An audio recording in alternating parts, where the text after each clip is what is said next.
सुकून मिलेगा। और सुकून का तल्लक ना कोठी से है कि कोठी में सोने वाला पता नहीं कितना सुकून से होगा। हो सकता है 2 कनाल में कोठी हो और रात पूरी लान में उसकी चलते चलते गुजर जाए। हो सकता है रेशम का बिस्तर हो लेकिन पूरी रात करवटें बदलता रहे, बेसुकून नहीं हो सकता है बैठा कीमती अपने वक्त कीमती गाड़ी में हो लेकिन तबीयत में इत्मीनान ना हो, सुकून ना हो। रब ताला का वादा है, अला बिज़िक्रिल्लाह तत्मइन्नुल कुलूब। सुन लो, अगर दिलों का सुकून चाहते हो अल्लाह का जिक्र करो, अल्लाह की याद करो, अल्लाह की तस्बीह करो, रब ताला का नाम लो। मुर्शद पाक का तरीका भी यही है, मुर्शद ने सबक भी यही दिया है कि उठते बैठते चलते फिरते हर वक्त अल्लाह पाक का जिक्र किया करो, अल्लाह पाक की तस्बीह किया करो। जिक्र से दिल को इत्मीनान मिलता है, दिल को सुकून मिलता है।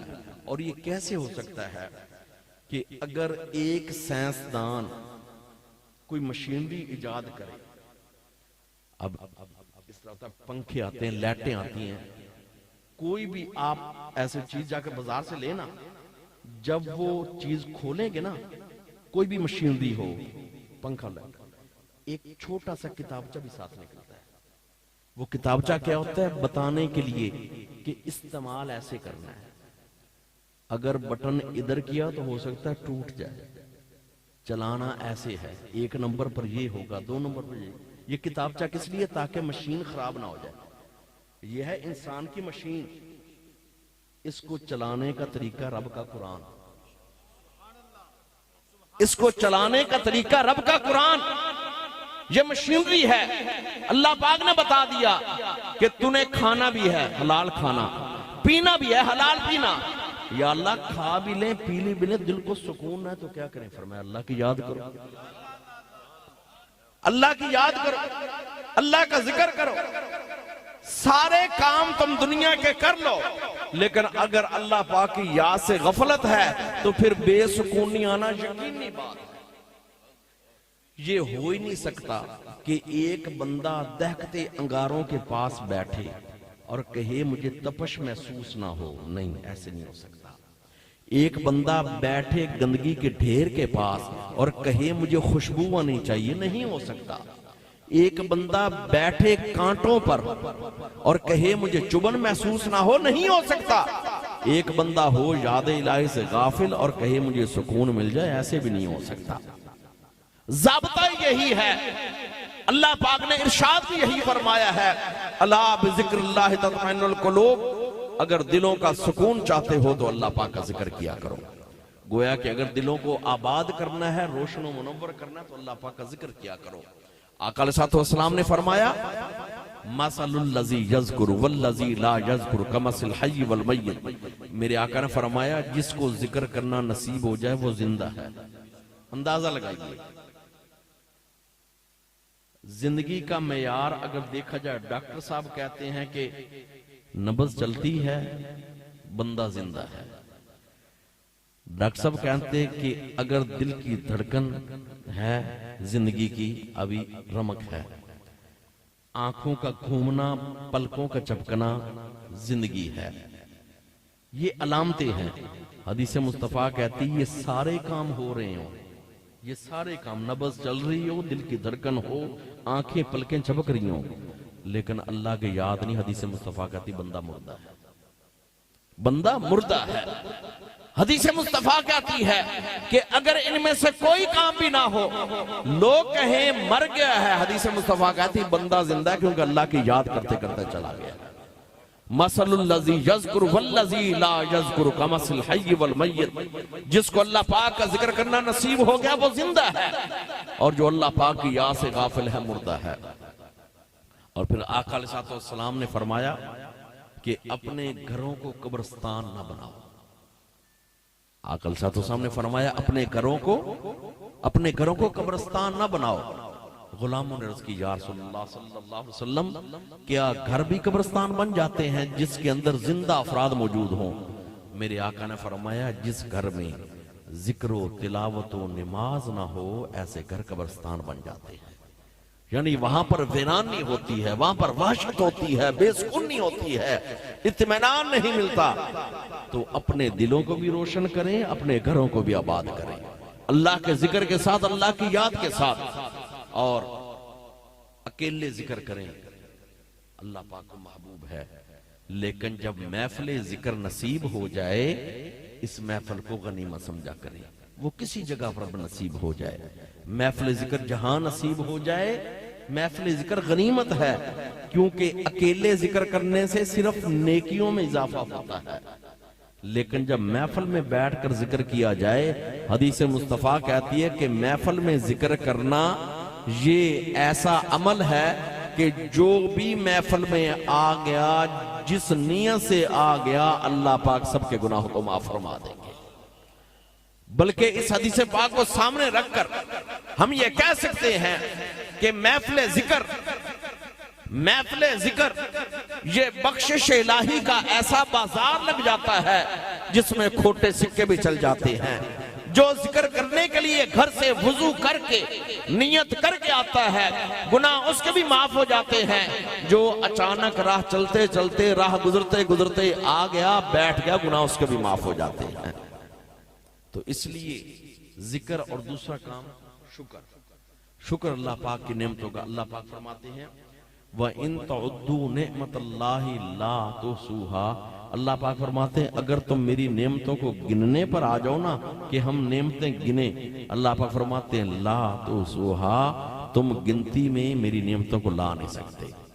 गोया कि तुम्हारे सारे जितने कंप्यूटर हो गए, कैलकुलेटर हो गए गिनती के, ये सारे हिसाब किताब जवाब दे जाएंगे, अल्लाह पाक की नेमतें फिर भी खत्म नहीं होगी। और इसी वजह से आप इस अंदाज को देखिए, सूरत रहमान में अल्लाह पाक हर चंद आयात के बाद फरमाते हैं कि फबी अय्यि आलाइ रब्बिकुमा तुकज़्ज़िबान, फबी अय्यि आलाइ रब्बिकुमा तुकज़्ज़िबान, तुम अपने रब की कौन कौन सी नेमत को झुठलाओगे। अश्शम्सु वल क़मरु बिहुस्बान। अब देखिए, हमने इतना एरिया रोशन करना था, इतना एरिया, तो कितनी लाइटों की जरूरत पड़ी। और अल्लाह पाक ने जब सुबह 7 बजेंगे देखना कि एक जहान रोशन किया, लाइट एक ही है, लाइट एक ही, सूरज अशम्स, अरबी में कहते हैं अशम्स। अशम्स को अल्लाह पाक ने लाइट एक ही बनाई और जहान की तरह रोशन कर दिया। फोन करके फैसलाबाद वाले अगर पूछे ना इधर लाहौर वालों से अंधेरा है या रोशनी है, जवाब आएगा रोशनी है।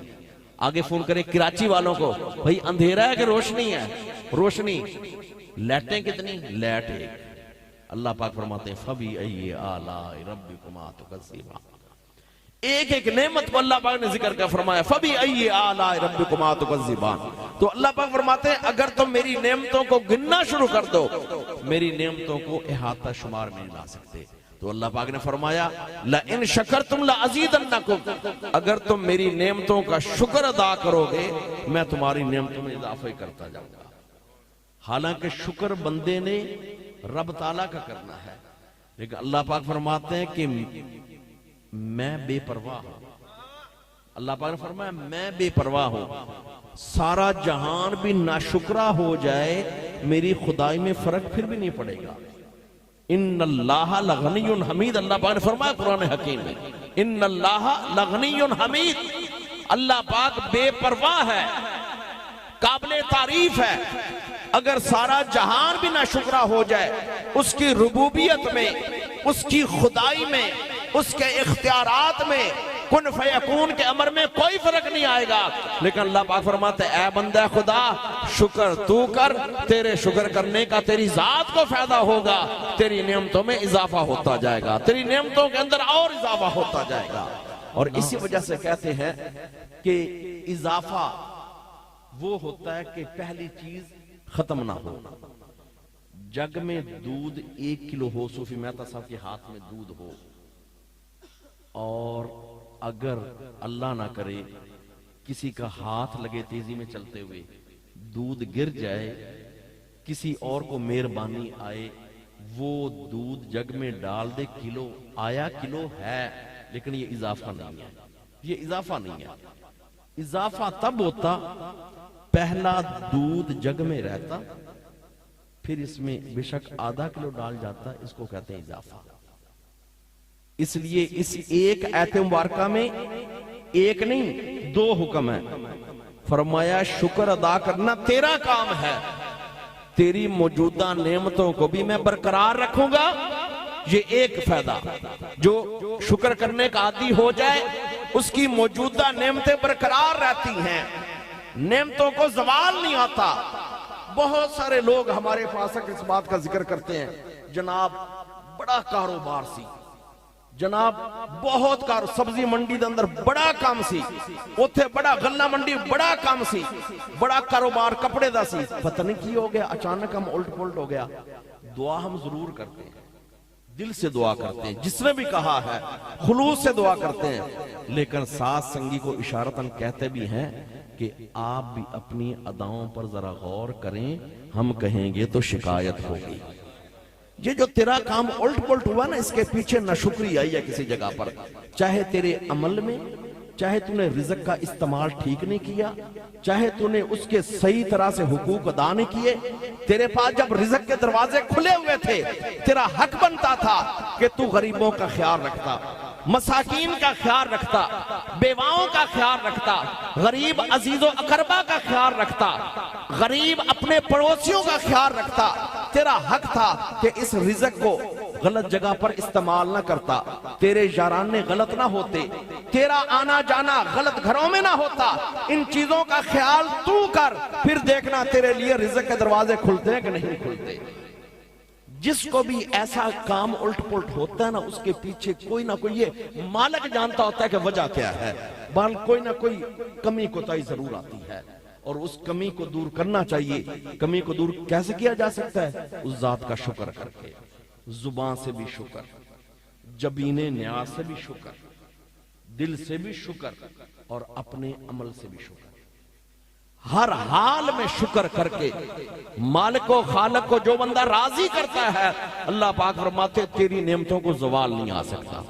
ला इन शकरतुम ला अज़ीदन्नकुम, अल्लाह पाक फरमाते हैं तू शुक्र अदा कर, तेरी नेमतों में इजाफा होता जाएगा, तेरी नेमतों के अंदर इजाफा होता जाएगा।